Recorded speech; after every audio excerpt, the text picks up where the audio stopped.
Hey, good morning, folks. It's Nick and Brant. We're on our way. We've been asked to stop across town on the other side of town by Case Lake, Linden, New York. Look at a barn. People wanted to know if I could identify the wood from the old beams. I'm not sure I can.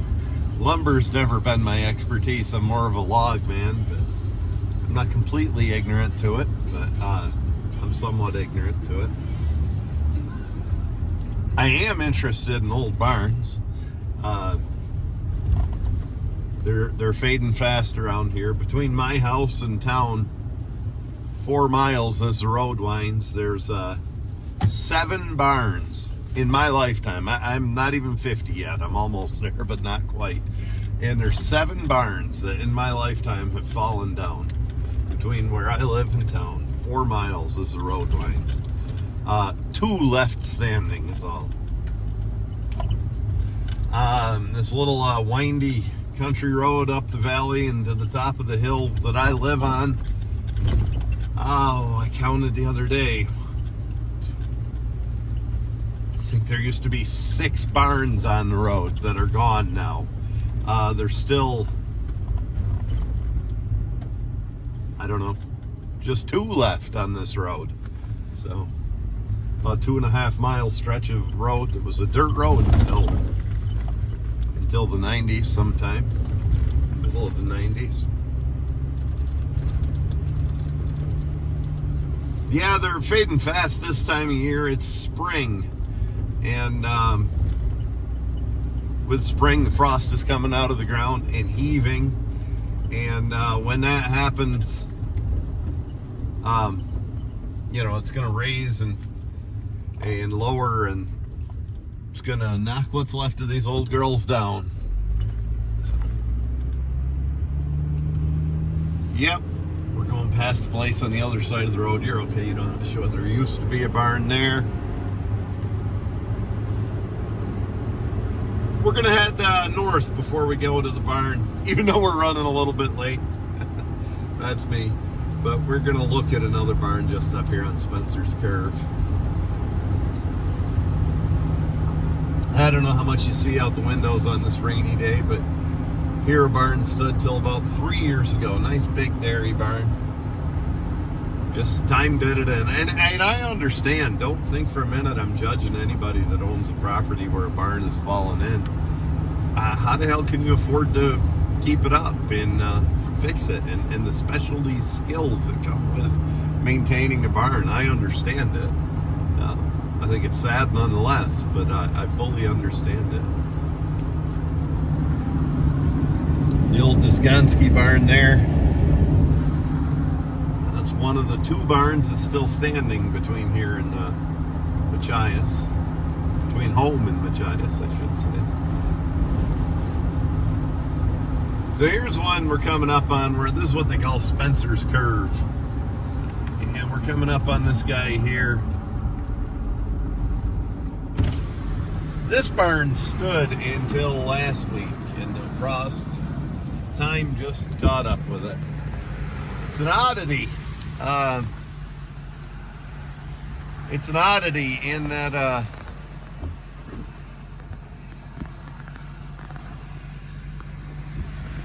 somebody started to take it down, and then the owner of the property, it was a gravel company owned the property, made them quit, and they just stopped, and half the site was gone and everything, and it stood that way for 15, 20 years, at least 20 years, maybe 25 years, and it finally had it this month.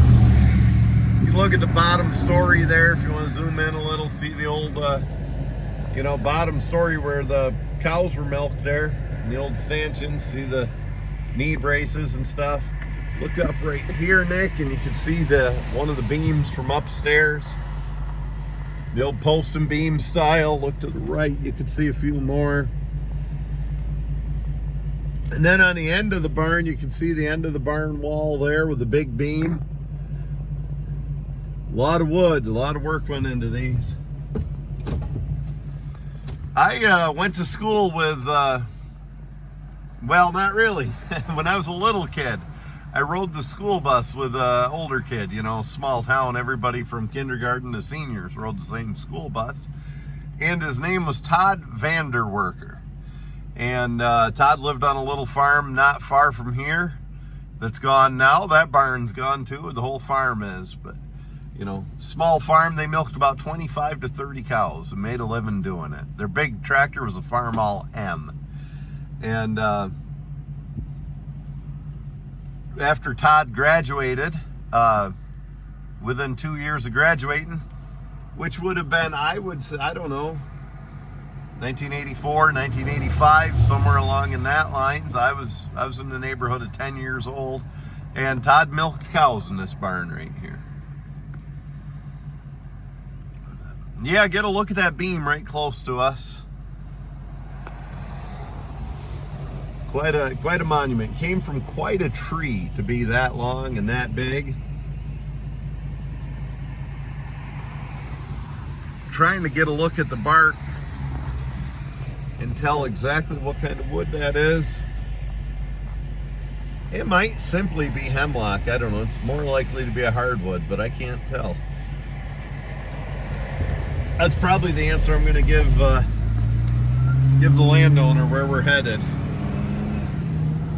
So it goes. There goes another barn. So we're going to come up on one here in a minute that is still standing. And it's not doing so hot. I imagine it's terribly expensive to fix. Now they had beef cows. Oh, they still have beef cows here. And they're still using this barn. This is the old Sam White barn here. Or Sam Jones barn here.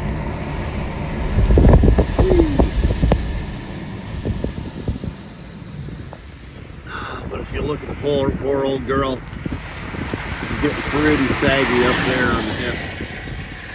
Still got some beef cows. This is Route 16, if you wonder. We're just south of the town of Machias.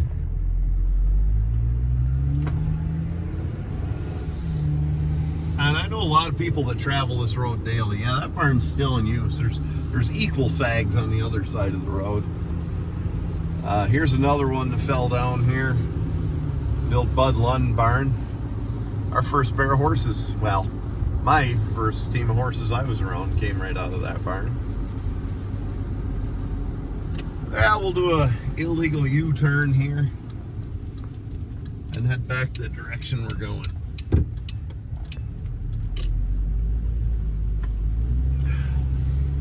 My buddy JJ Martin's got an old barn. He's still got some stock in there. He's a good old country boy. Yeah, if we look at Sam's old barn up here again, on the hip, you can see it's fading. I mean, it's in pretty good shape overall. It's got a good roof, but boy, it doesn't look good when you see sags like that on the hip line. Now, when I'm talking about these barns that have fallen in, I'm talking about barns that I remember. I know damn well there were a lot more barns on other places, and there were a lot more places that sent milk, shipped milk every day right up to the middle of the 70s. But I'm only talking about ones that I remember. So we're talking, maybe 1980 forward. So here it is again. Our most recent victim that fell in, but I've seen a lot of them fell in around here lately. Like I said, it's the frost coming out of the ground, raising and lowering things.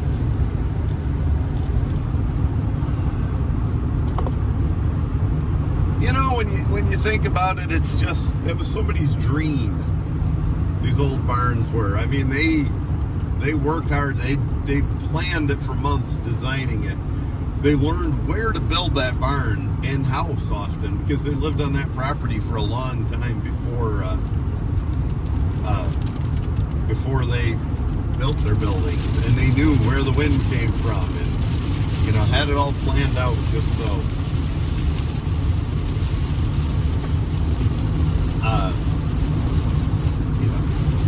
quite an effort to get the logs out of the woods and then hew the beams and have the boards sawn, and you know, the stones for the foundation. Just quite an effort all the way around to build these barns, and then build them for your specific needs, for your number of cows and horses, and, you know, with the chicken coop and the hay mow just right for yourself. Just quite an effort. My dad always talked about, and I know this too from growing up on the farm, that what a good feeling it was in the fall when you had your hay all in and your grain in the granary, and the hay was in the mow and the animals were inside, and everything you needed was right there to get through the winter, right there in that barn. Here's one of the 2 remaining barns between my house and Franklinville. This little girl's been here a long time. Maybe we'll pull over here. And I don't remember them ever having stock in this barn. Obviously it did once.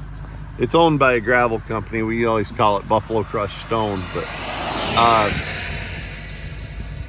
and they store stuff in there, and they don't do much for upkeep on it. They painted it a while back, but this is a little different style barn. I'll tell you what, that barn had some good ground that went with it. This is a peaked roof barn, and under the steel, right on this corner, will cause an accident. You can see wooden shingles still. That's a peaked roof barn. Hey Nick, what's shaking, bacon? Not much. That's a peaked roof barn as opposed to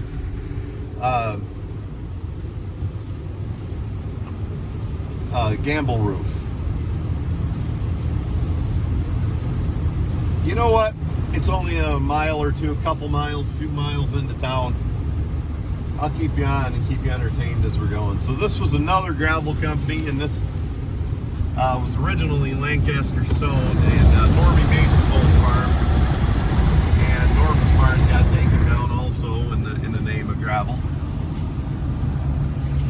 I get it. You know, I know how things progress.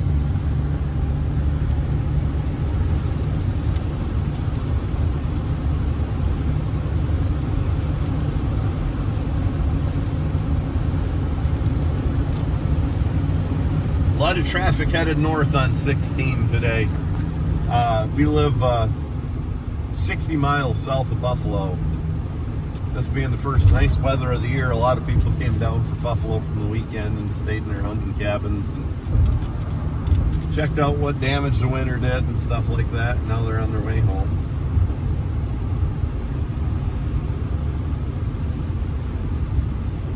So up here, you still have a silo left if you maybe zoom in. This was Dell Forward's old farm. Dell's barn fell in maybe 10 years ago. Instead of baling hay, they mow all that lawn now. That was always Dell's winter and summer project. There's another Desgonski barn, another one in really good shape there.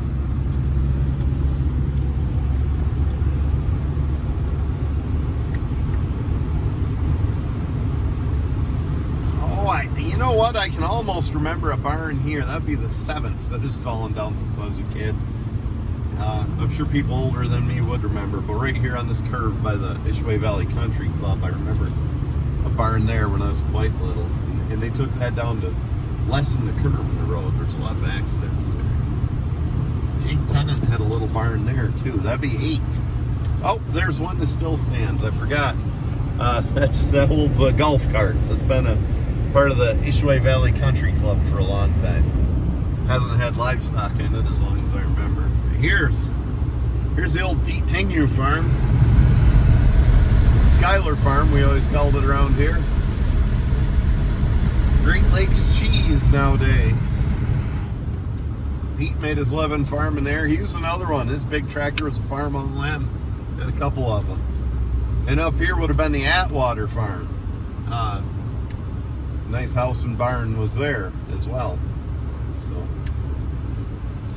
somebody's telling me to put my seatbelt on. There's a policeman ahead. I doubt my hometown police would bother me, but you never know. I'm not one to speed, but I'm not one to wear seatbelts either.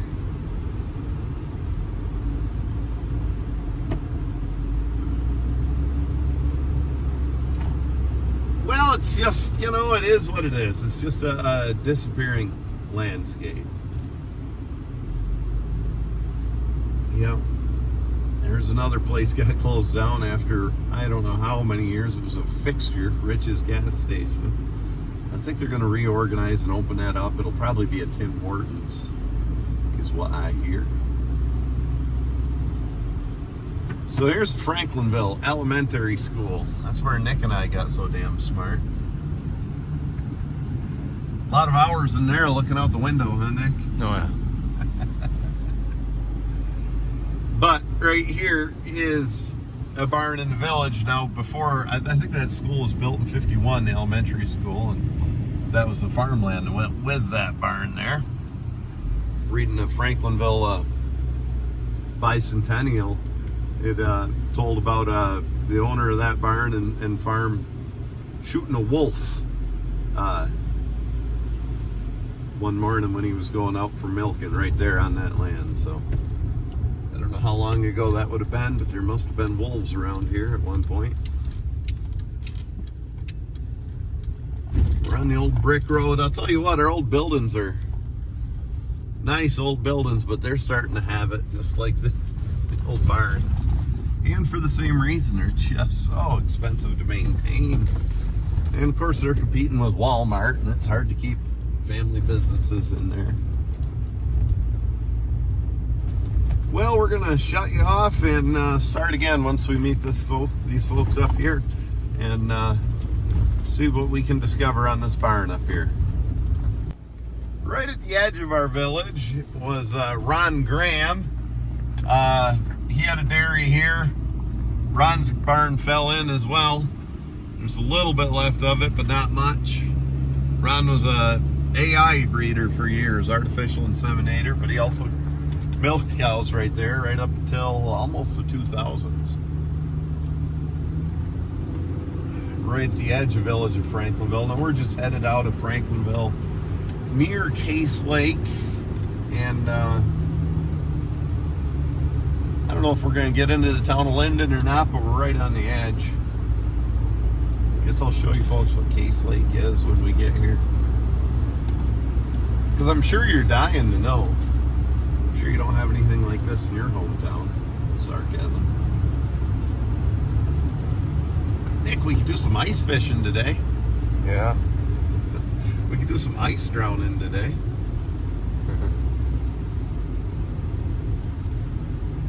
So this was all built for flood control over here, and it really helps. The village has suffered a lot less flooding after they built Case Lake. I'll pull off up here. You can see more. He said Seymour. Seymour must be one of somebody else's buddies.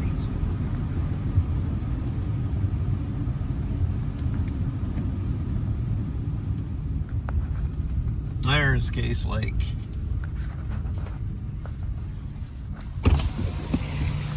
You can see the dikes out there. Hey, you're not supposed to call them that. No, I didn't. So, yeah, this was all for flood control, and it really worked well. This barn, straight ahead of us here. Oh, Mr. Bush milked cows there last. That was rebuilt. It had a lot taller haymow on it.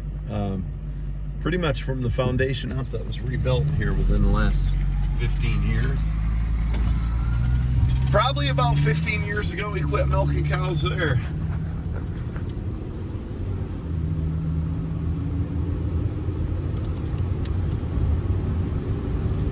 Yeah, I guess we'll keep on trucking. We'll keep you folks with us here.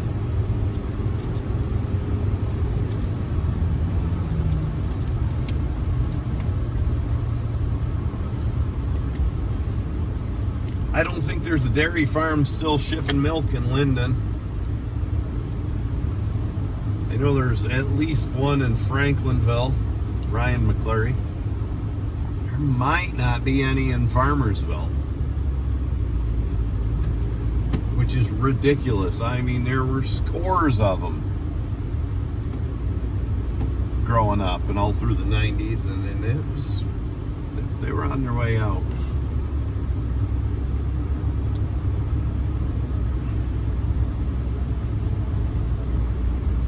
Here's another peaked roof style barn.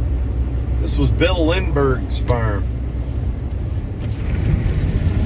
Bill was known for being about the earliest riser you ever saw. He had his cow's milk and everything ready to go by, he was done in the barn by 5 in the morning.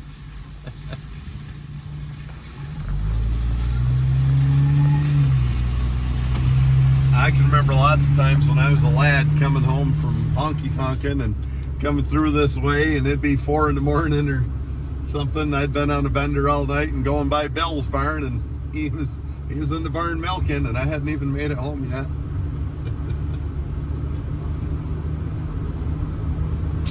Boy, that's some piss poor plowing. One should not judge. I think you've seen some poor plowing from me on these videos through the years.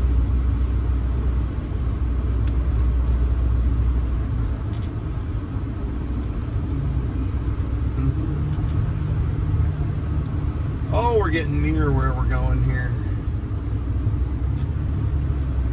You know, this barn, yeah, we are in Linden. Okay, this barn, you know what? We drove right past where we're going. What a dipshit. Anyway, we'll show this. This barn has been here my whole life, and I don't know the story on it. I knew there was another addition out front, and that fell in, and this part remained. But I don't know the whole story on that. We'll show that again. We'll turn around and show it again. I'm going to tell you why I drove right past the place I was looking for, because I always use the barn as a landmark. And that's what I was looking for. Well, Christ, he called me up there because the barn fell down. So I guess I can't use the barn for a landmark anymore.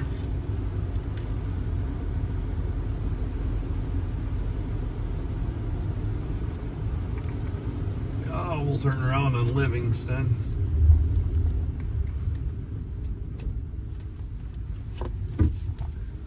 Wallios, that's what they call, where my family's from, we called them Flatlanders. Some people call them Cityots. Wallios, that's what they're called around here, I guess. I never used that term much, but that's what they call the hunters that move out here and buy 5 acres of land and post it and put up camps and then hunt on everybody else's land. Bitch about Franklinville and Linden and Farmersville because it's not like where they grew up.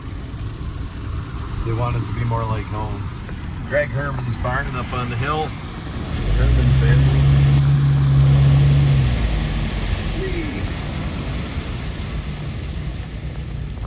There you go. If that's a familiar looking American flag, that's because the place we live in, we bought from the Herman family. They moved on the other side of town here.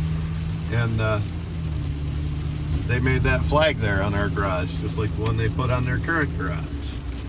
So here's the other barn. I don't know the story on this. Maybe some of you locals can fill me in. But it seems to have a concrete foundation as opposed to a stone one.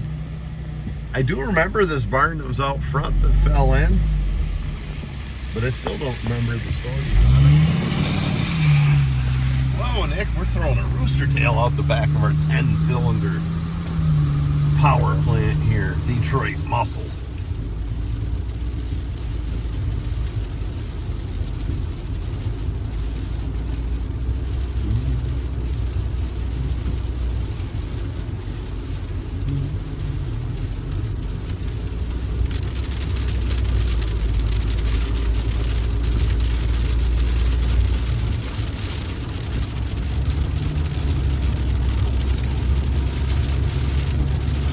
As I'm coming up on the old Bill Lindbergh barn, I see that doesn't look so healthy. The roof line's not level. It's got some pretty good sags in it.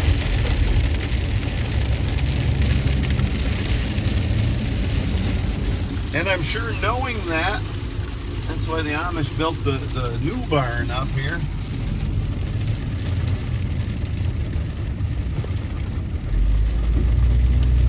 The Amish like to use a Jamesway style. We could roll into down there. Sacrifice getting wet for our viewers. Yeah, we're almost here. I went a mile past it before I realized that the barn I'm looking for is not there anymore.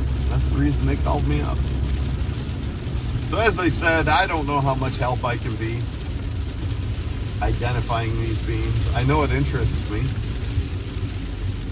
think they used to call this the rug barn, and I don't remember. Maybe I'm in the wrong place. I don't remember anybody having livestock here, but they did have a store here. Oh, I see where it fell down. So it looks good from the front, but not so much from the other side. Old stone foundation. Generally, this was hemlock siding on these barns. The old foundation of a silo was there. Milk house. Well, we'll brave the weather. We'll brave the weather and explore. I don't know why I'm having a little trouble zooming in here. There we go. See some tin roof over the top of the old wooden shingle. But let's meet these folks and see what we can accomplish.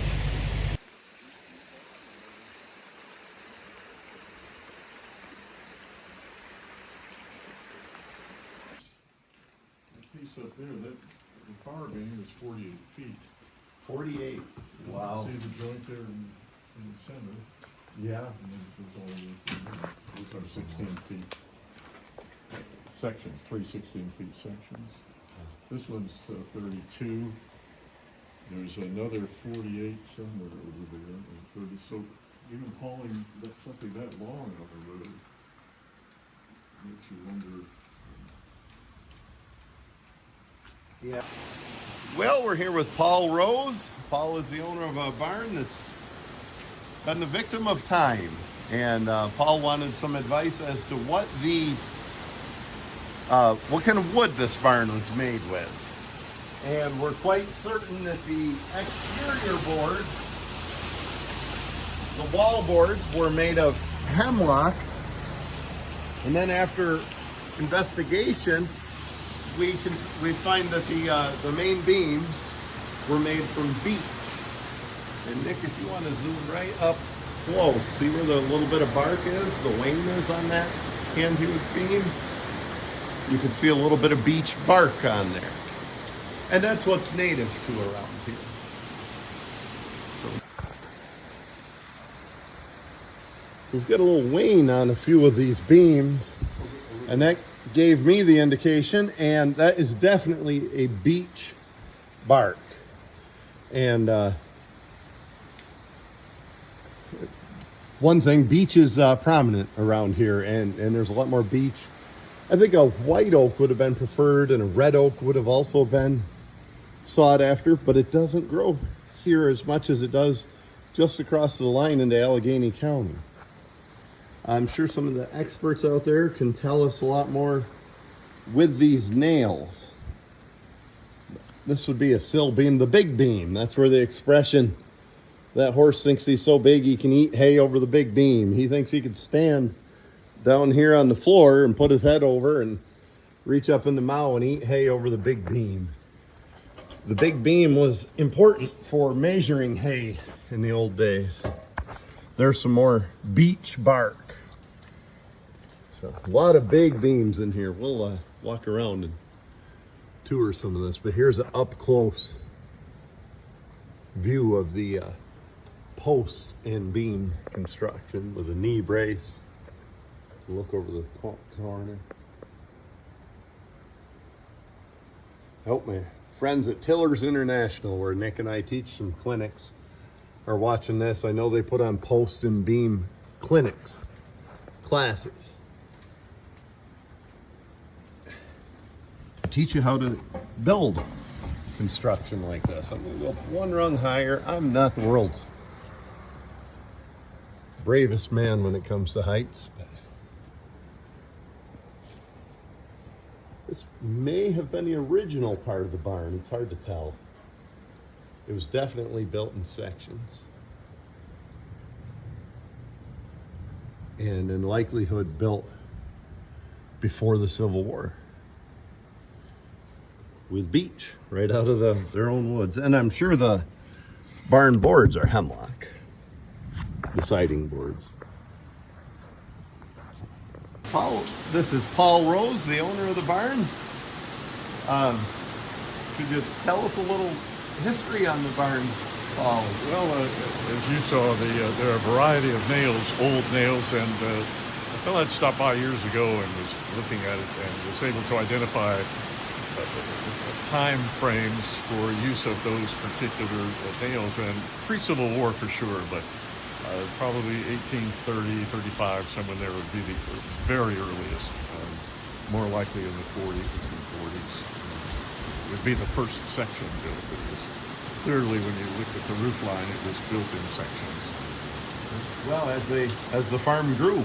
Right. Sure. Yeah. I'm sure it was. And you have the idea I really like of using a lot of this lumber and beams to rebuild and make a new sugar house and maybe a covered bridge. Exactly. Right near. Got the raw materials for sure. These are gorgeous beams. Some as long as, I think pointed out, that was a 48 footer, 8 by 8, and several 32 footers. And some of these main beams, as you call them, are 12 by 12s. Yes, They're huge. it took a big tree to make those, and a straight Absolutely. tree. Yep, absolutely.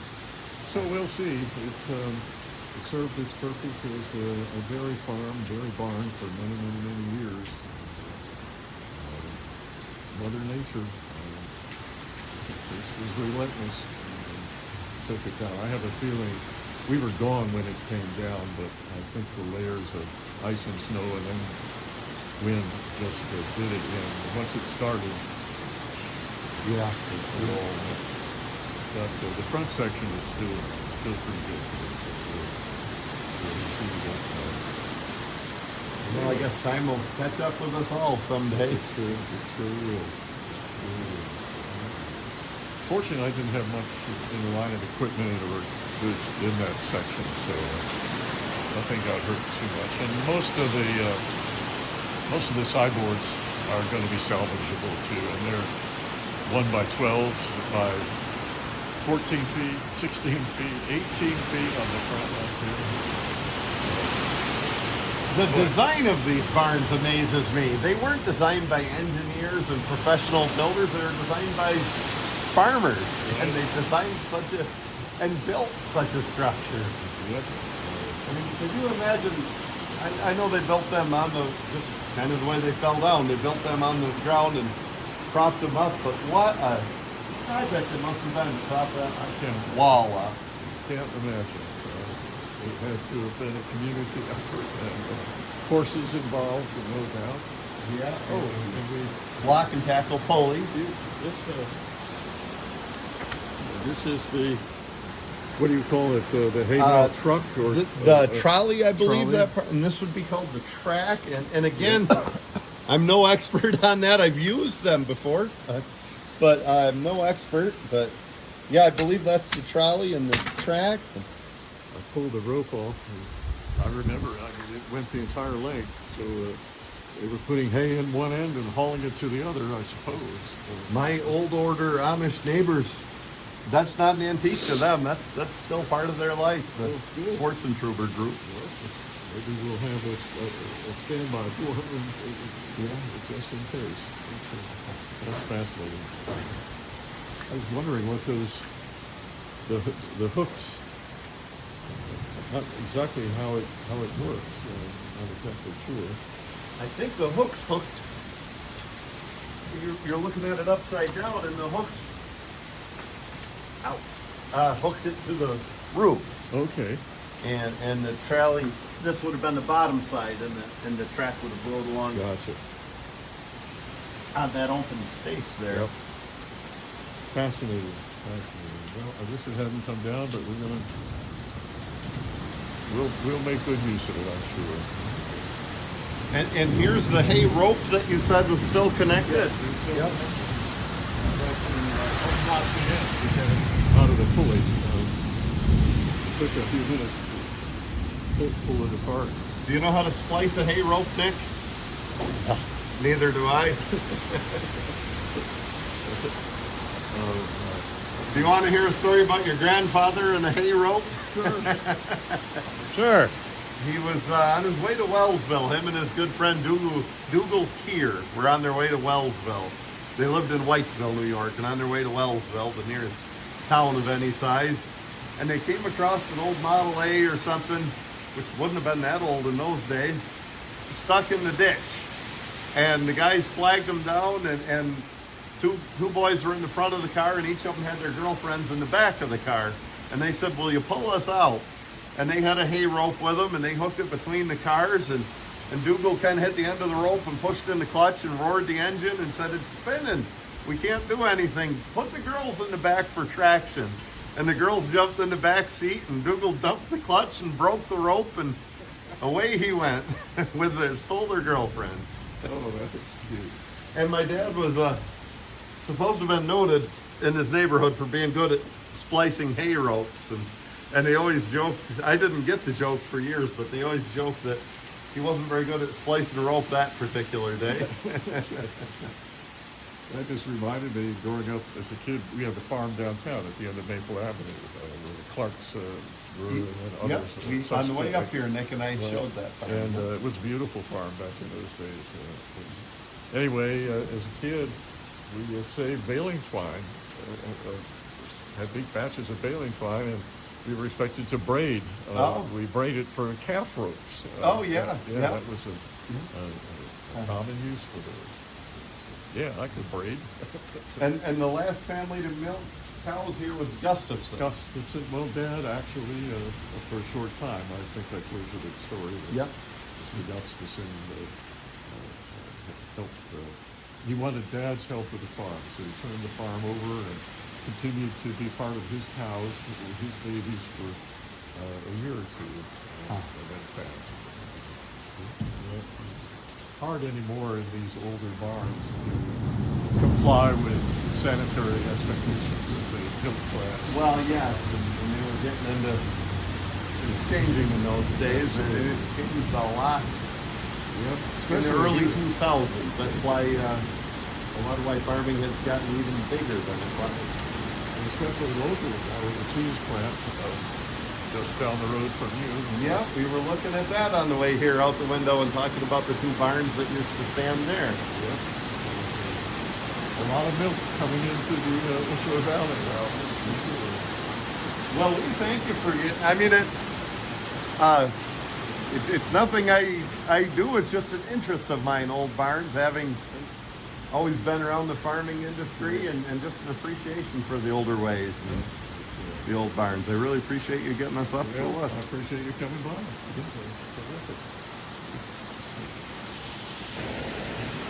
This section is double walled, and we're pretty sure this was silage, a silo, an inside silo at one point here.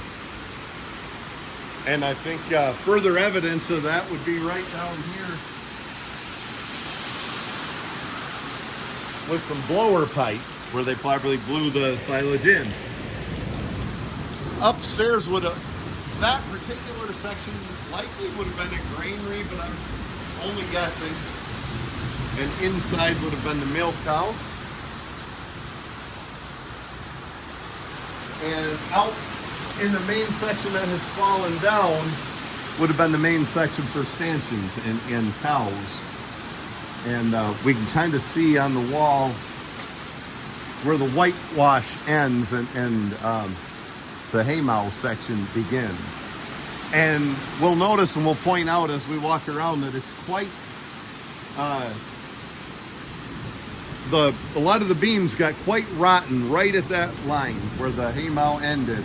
And it's just condensation and moisture from cattle and manure and everything else through the years that caused that to rot. There may well have been a few places where the roof leaked also, but I guess we'll walk around and show a few things. Here's the base of the silo, what's left of the silo. When I was a kid, we had a base just about the same size that was left of the silo. And I cleaned it all out of rocks like this. There was dump truck loads of them there. And I built myself a fort. I was probably 8 years old. The following year, my dad took snow fence and he wrapped it around and around, and he made it about 15 feet high, and he made a silo with snow fence in the base of this, and we filled it. It worked. Watch your head, Nick.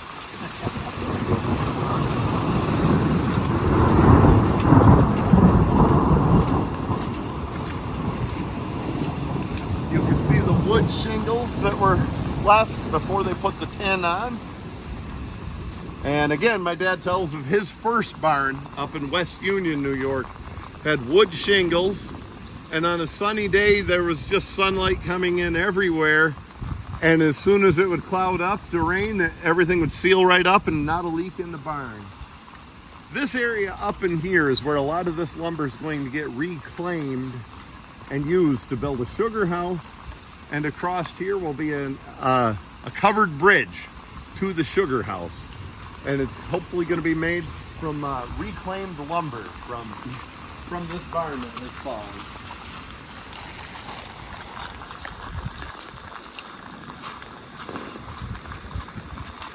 Hand-hewed beams, not manufactured on a sawmill, but hand-hewed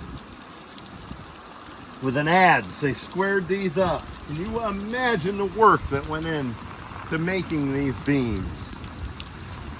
As you can see, the powder post beetle has gotten the best of some of these corner posts, which is probably what led to the weakness.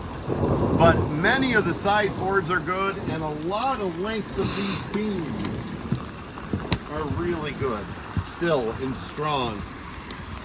This is what's missing in our barn at home, Nick. Yeah. Knee braces. We better get them in there someday. So here's what I mean. At the bottom of the first floor and the start of the second floor, you can see how that rotted, just with, you know, condensation from cattle and time and manure and just daily farming. There's your sill plate down there. Of course, like all these old barns, they had a stone foundation.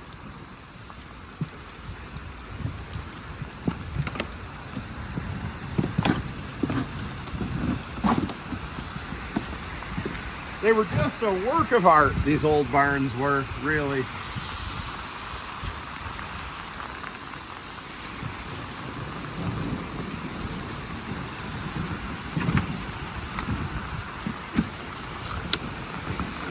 Now the Amish still build dairy barns with big mouths for hay and a traditional type pattern. It's not quite the same. Some of them do use post and beam. Most of them use a James Way style. Hopefully someday we'll show that at the old barn where I grew up, what the James Way style was. Here's a fine example of how the post and beam work. Nick, you should be an expert on this. All the times when you were a little boy and I would read you Tractor Mac. Oh yeah. And Tractor Mac builds a barn. But here you can see the bark from the beam, which indicates to me those were made from beech. Of course, the powder post beetle that we see here and there shows that as well.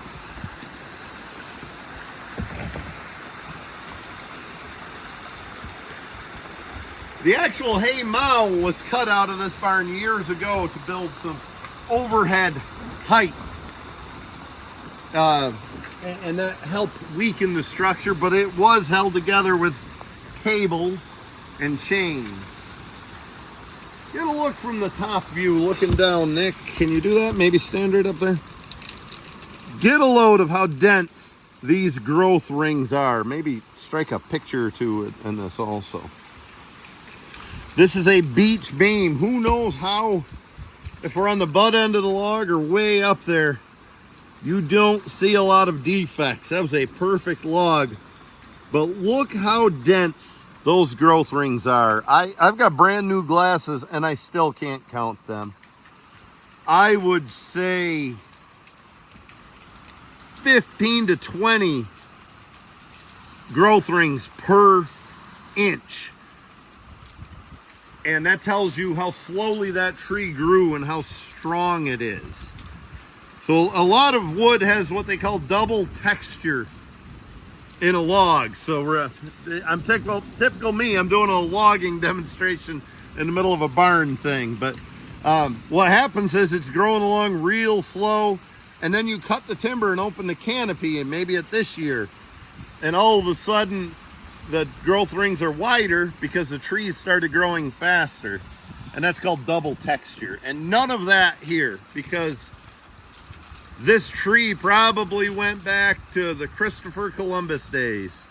When you just say this was built in the Civil War days, around the 1860 mark or before, count these growth rings. That's going to take you back a long ways.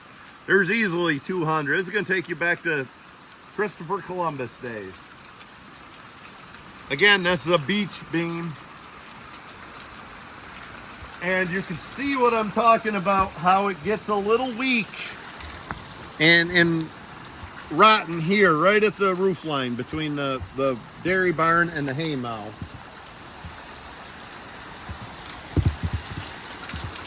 But I'm really happy to see everything being reclaimed, that it's possible to reclaim and have a nice use made out of it, and kind of a tribute to the old barn. I think Mr. Gustafson would have approved. So these are beech. Okay, Mr. Rose was asking me earlier if the 4x4s and knee braces were beech, and they are. Yeah, I can tell by the bark. Well, try to balance up here, Nick, so we're not breaking stuff. We'll give it another look around here and